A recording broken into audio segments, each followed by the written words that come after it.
The European Central Bank cuts interest rates by 25 basis points, and the United States Court of Appeals rules that the SEC oversteps its bounds. The European Central Bank announced a much-anticipated interest rate cut this Thursday. The Governing Council of the European Central Bank reported a cut in its benchmark rate by 1/4 of a point, now placing it at 4.25% from a historical high of 4.5%, where it had been since September 2023. Despite the decision, the bank noted that the battle against inflation has not yet been won, estimating that prices will remain higher than expected, above the 2% target. During this period, the staff of the European Central Bank updated their outlook for the average annual headline inflation rate for 2024 to 2.5%, above the previous estimate of 2.3% per year. As you can see, there are finally some good news regarding macroeconomics, at least from Europe. Of course, the United States is a completely different economy, and its short-term situation apparently is not so comfortable for the Federal Reserve to announce a similar cut in the upcoming announcement set for a few days from now. Still, we should look positively upon the fact that the European Central Bank has already allowed itself the luxury of lowering interest rates. A U.S. Court of Appeals has dismissed a Securities and Exchange Commission rule that required hedge funds and venture capital firms to be more transparent about their fees and expenses,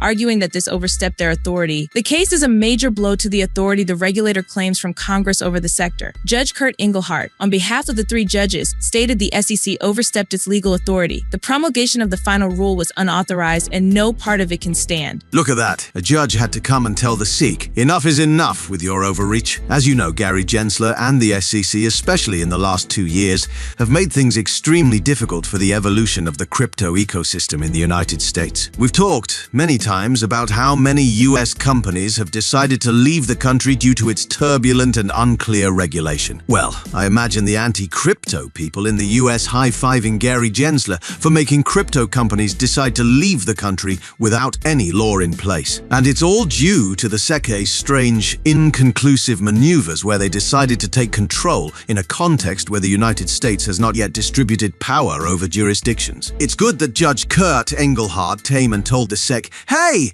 I'm watching you. Don't overstep your bounds because you can't do whatever you want with rules and laws in the United States." This could potentially have a favorable impact on the crypto ecosystem, knowing that the SEC is now being watched and won't act arbitrarily without any repercussion. And now let's analyze the Bitcoin chart in its daily time frame. Remember, we are in a macro bullish channel where from a structural perspective, we are practically at its ceiling. Here, we have labeled a complex corrective pattern. Right now, we are in a Z whose macro guideline has not been breached. What does this imply? This implies that the price, that the Z, can continue to rise as much as it wants as long as this structure is not broken. Keeping this in mind, which is important, let's get into the nitty-gritty and move to the 4-hour time frame. The macro Z guideline is essentially being worked with a defense zone, and we previously studied the importance of this trap, of this test, hence the strong bullish impulse we are experiencing. Similarly, we were considering a bearish impulse here, and hidden guideline here, where we had already been working with the W, the poor I, and the Z, which you can see was not able to break its structure. So, we find ourselves in a Z consuming time. We will apply the same methodology here. If we say that on a macro level, as long as this structure is not broken, we will remain bullish in the ecosystem. On a micro level, as long as this guideline, which is a smaller Z, is not broken, we should also remain positive in the ecosystem. It's a way to track the price through price structure and corrective pattern theory. Now, it's time to move down to the 1-hour time frame and see what we are looking at in this chart. Basically, here we have a key guideline, which is the Z guideline. We have already mentioned that we are dealing with a macro daily Z,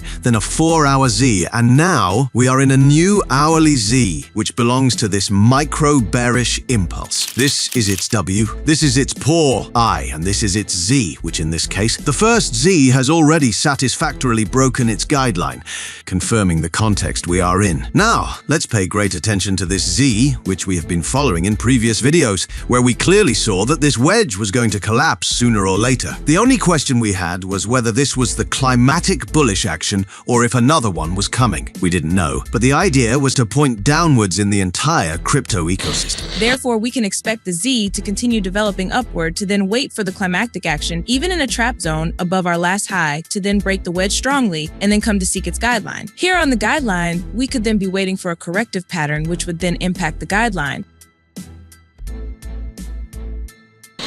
Well, in the end, what is this micro Z guideline doing? It's going to seek the guideline that saw it born. That's why we are seeing a strong bearish impulse in Bitcoin. The entire crypto ecosystem has fallen very, very aggressively. This wick catches our attention since this drop seems to have been absorbed, but we think it can be considered a stopping volume and that this bearish impulse will soon continue its momentum. We expect to see a bearish replica in the market. Remember, we are talking about the 1 hour chart, so no need to go crazy. How can this continuation happen? Well, we have channeled the price here and we will see if there is a small trap before or even reaching the origin of this distribution breakdown. We don't know for sure, but the idea is that at some point the price will seek that replica, a replica that we believe will also be absorbed since we are seeing stopping volume here. Yes, it can continue to fall due to inertia, but frankly, we need to consider that we are in macro Zs and should prioritize positive macro ideas in the ecosystem. Now, let's show a cross-technical analysis to understand all this better for Ethereum and other altcoins. But first, welcome to Crypto Insight, your ethical and moral channel for cryptocurrency technical analysis. Here, we really know what we're talking about. We conduct advanced technical analysis that has been developed for over 12 years. We upload videos several times a week. If you're enjoying what you're seeing, let me know and leave a comment with your opinion. Like the video, subscribe to the channel, and click on the bell so you don't miss the next opportunity.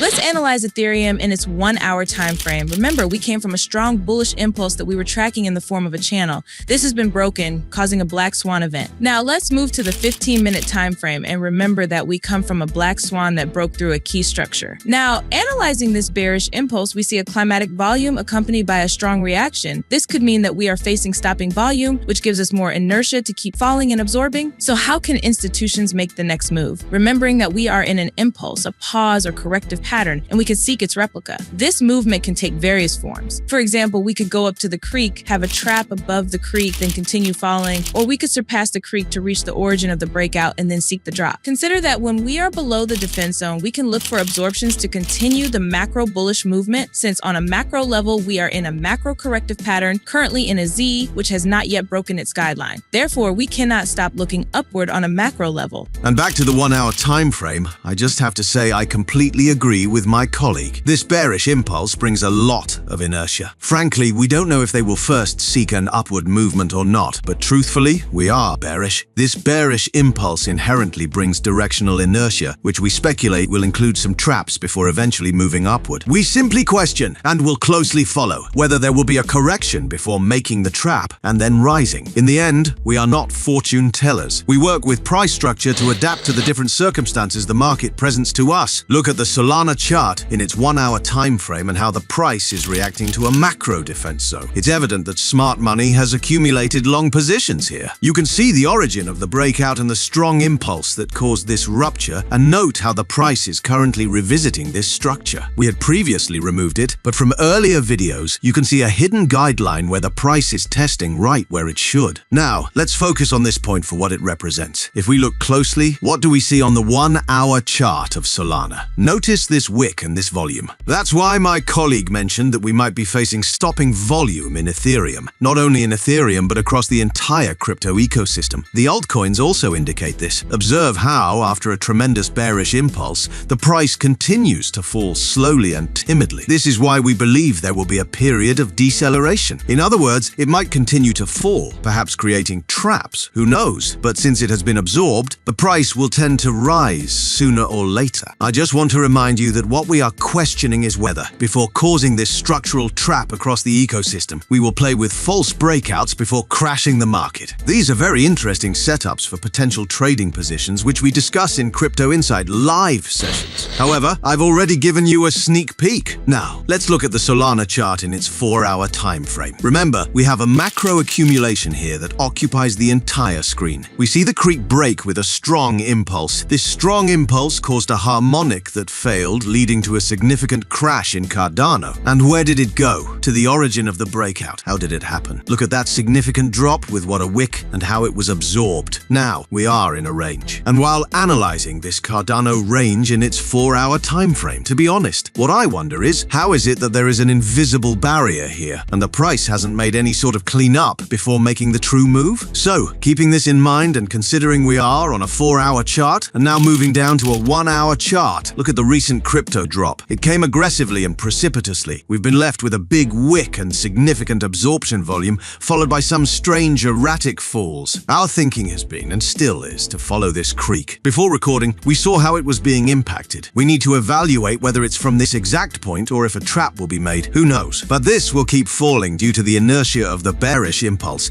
knowing that absorption has already begun throughout the ecosystem and can continue lower before eventually driving the price up. Remember, we are in a macro zin, the crypto ecosystem, which currently favors longs from a macro perspective. Similarly, in its 1-hour time frame, Polkadot is impacting a key defense zone. Look how aggressively the price has dropped. And voila, here you have the same wick, a climatic volume. In my hometown, this is called absorption and stopping volume. The price is merely moving randomly, almost lifelessly, waiting to be bought at some point. Is it reasonable to expect bearish climatic actions to be absorbed? Whether to set up structural traps? Why not? Maybe the party has just started here and will continue or even end here. But ultimately, notice that we are short-term bearish, simply because of the inertia caused by this recent collapse. Due to the crypto absorption seen at the lower levels of this aggressive fall across the ecosystem, we presume that cryptos will continue to fall weekly to keep absorbing them and then make the expected good move post-macro bullish trap. With a small caveat, it's worth noting that before seeking that downward move, the price could certainly rise to seek structures and key zones, perhaps to look for shorts in the market,